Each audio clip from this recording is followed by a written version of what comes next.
Okay, you've seen the pre-prepped canvas, but I now want to illustrate how I did that. So what we've done, just for a visual sake, is we painted the canvas here on small scale with a dark color, just so that you'll be able to see how I pick it up. And what I do is I use gesso with a in this case I'm using a premium white bristle brush, but I want something with a coarse texture because I don't want it to record brush strokes in it.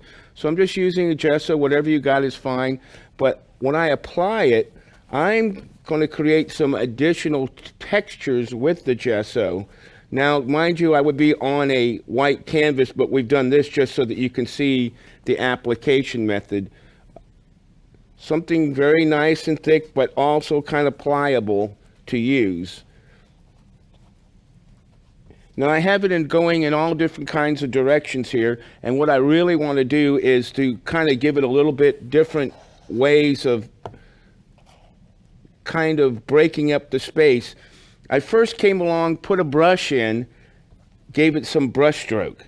Then I came back with a palette knife, picking up some of the excess, and I like to flick it down to create these different kind of textural effects. So I have some brush stroke, I have some of the smoothing out.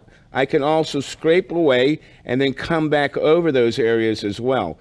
So I want to be able to have all different kinds of inflection of this gesso onto the palette. Now, if I'm in a larger scale and I was really going crazy, I could actually take the brush and throw it out.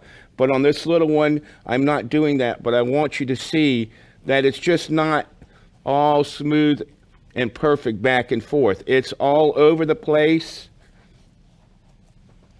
Coming back in with palette knives, no matter which one you want. Remember, the bigger the palette knife, the larger the fling. And I'm going to throw it out like this.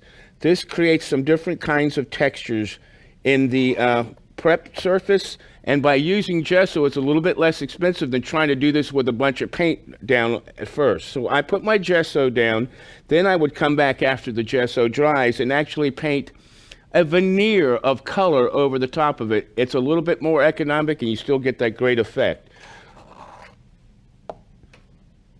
All different kinds of undulations with the palette knife. I'm not scraping away, I'm kind of dusting the top of the area with the palette knife to create these different kind of undulating effects. Some brush stroke, some of these little, almost like a mason would do when he's laying bricks, smoothing out the mortar. Well, that's what I'm doing now, but I don't want it uniform. I kind of like it going all over the place. Once I have the gesso down, then I'm going to come back in with a little gloss medium.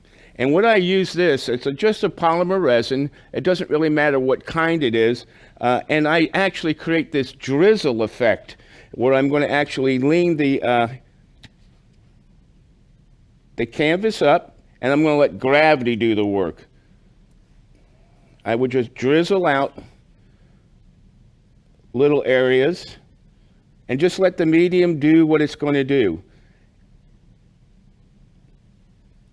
And the reason why I like the gloss medium, it gives a sheen when it dries, so that when the paint is painted over the top of the veneer of color that I put on the top of this, it'll have a different kind of a reflective quality in the glossiness as compared to the matteness of the gesso. So when paint is put over the top of it, you're going to get some areas where it's going to be flat and some areas where it's going to be gloss. I think that makes a little bit more interesting texture there. But I'll just put a little bit down. You'll see a little bead of it.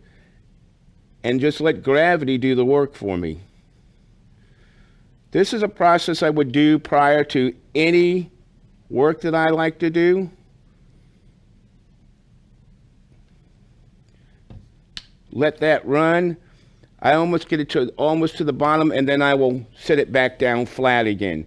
This is just going to create some shiny areas, some flat areas, some textured areas with brush stroke, with a little drizzle to create some great textural effects. Let that dry, and then I'll homogenize it with an even coat of one particular color. From there, that dries overnight. I'll come back the next day, and we'll be ready to go to actually do the actual finished painting. But for the prep part, that's all I do. A little gesso, a little gloss medium, create this wonderful effect, a little brush stroke, a little bit of the troweling with the palette knife, and you can create this really neat effect. Do it prior to painting, and it's going to actually save you quite a bit of money as far as not going through a lot of paint. So we're going to get back to the other canvas, but I wanted to show you this first so that you would have a great idea of how to prep your canvas prior to you going ahead and starting your painting.